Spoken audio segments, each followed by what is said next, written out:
So mag-convert tayo ng USDT. Nakabili na ako ng USDT sa Binance. So nasa funding siya. So overview meron akong 48.33. So sa funding 45.70. So para ma-convert siya, ilipat mo na siya sa spot. Sa spot 0, di ba?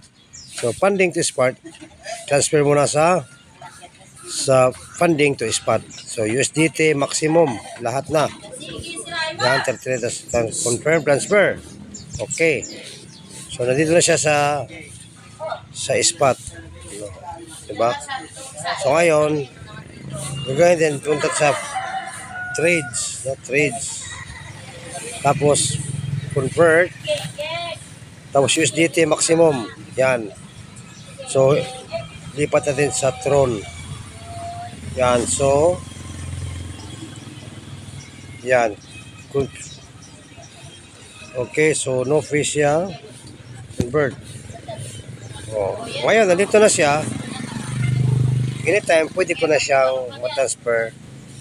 So, nandito na siya sa TRX. Wallet. Nandito na siya sa TRX. Okay. Yan, TRX. Nandito na sa TRX. Yan ang TRX ko. So, yan ang TRX ko. Nagkalaga siya ng 33.39 USDT. Pag mag-appear dito, guys, USDT lagi dito. Pero nandito lang siya sa 272. So, pwede na siyang ibili ng advance. Okay, so ganoon lang guys, paano mag-convert.